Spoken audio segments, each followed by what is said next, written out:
Welcome to the story behind the hymn with Faye. This is Season 2, Episode 2.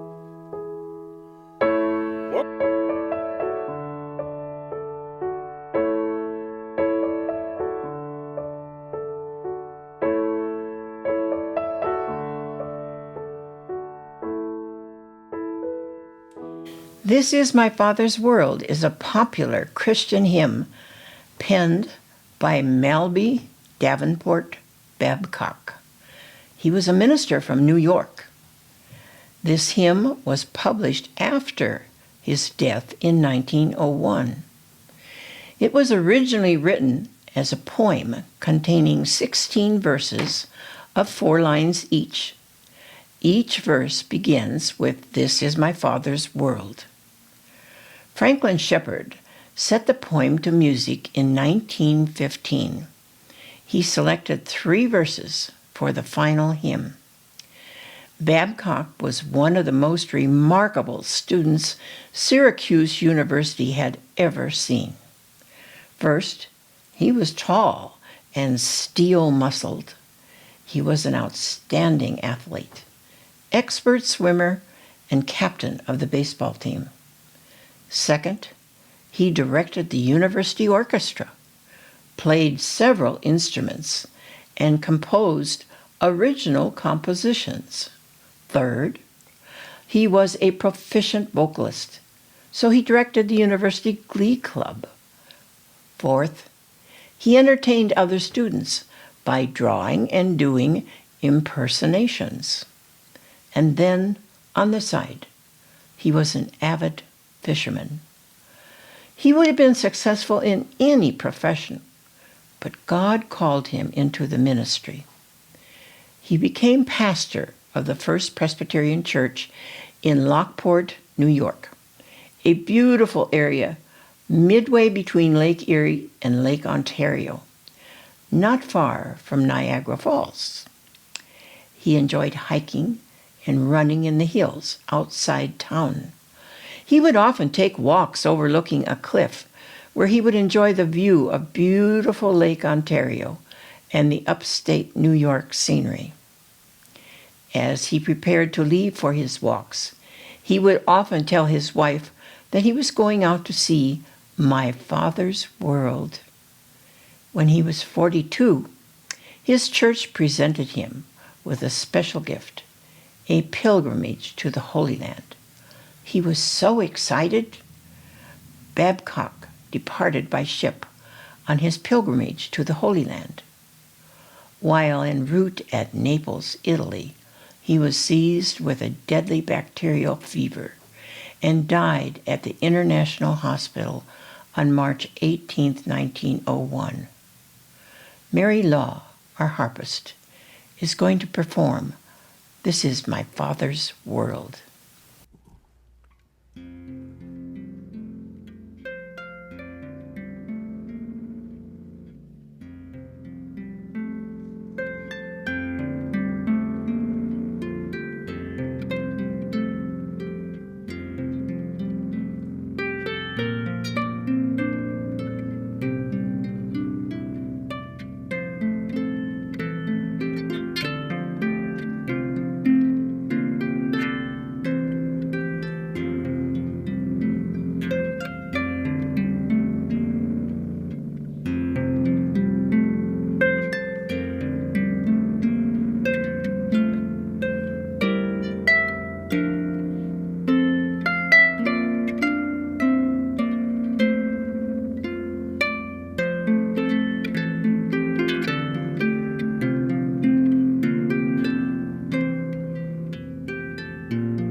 You are listening to the story behind the hymn with Faye Wheeler.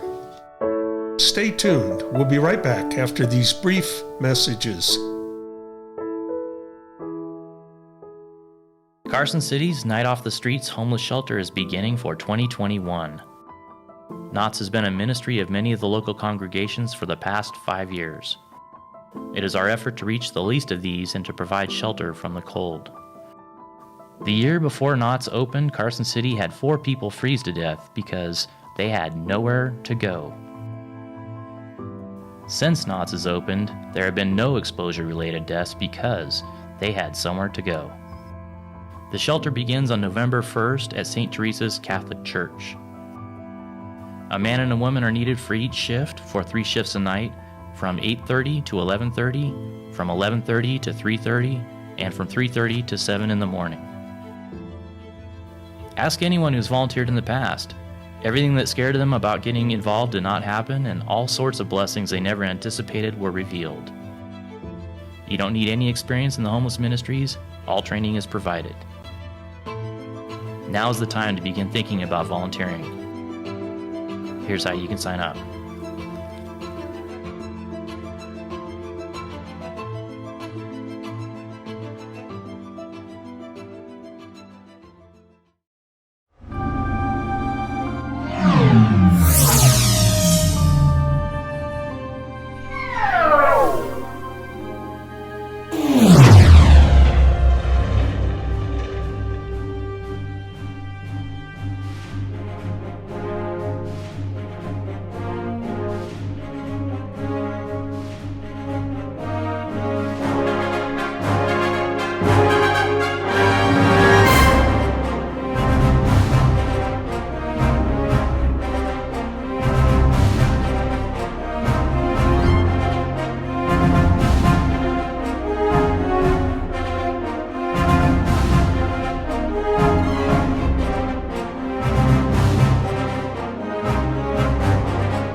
Welcome back to the story behind the hymn with Faye Wheeler.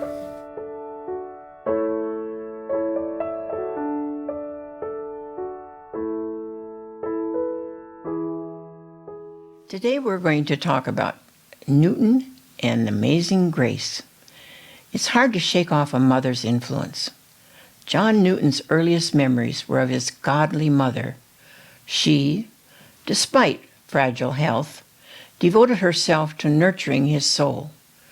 At her knee, he memorized Bible passages and hymns.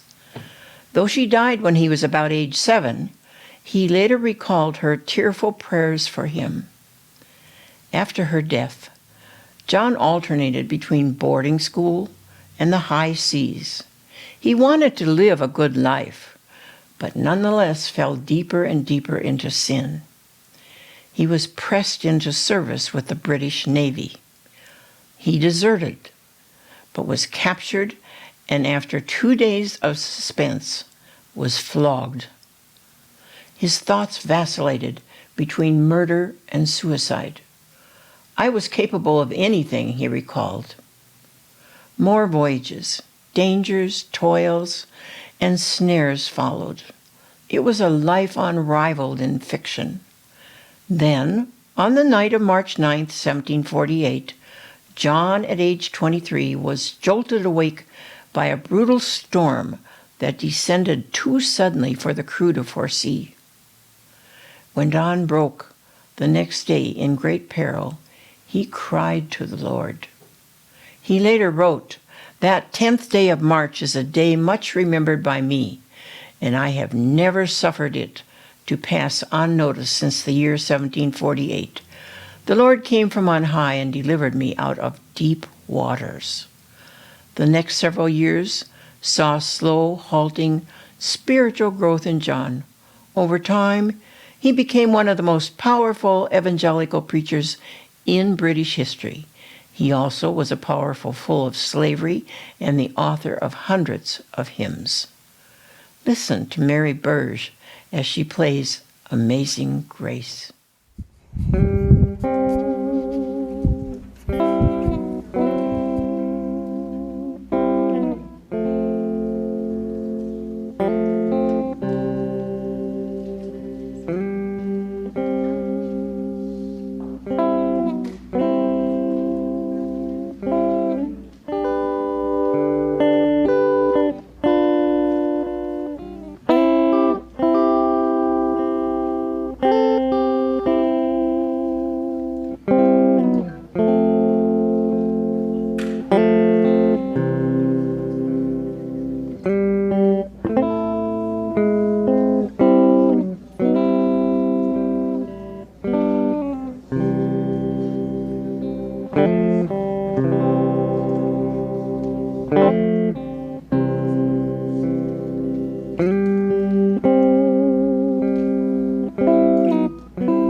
Thank you for listening to the story behind the hymn with Faye Weaver. If you've enjoyed it, hit the like button. Subscribe and ring the bell if you would like notification when this channel has new content.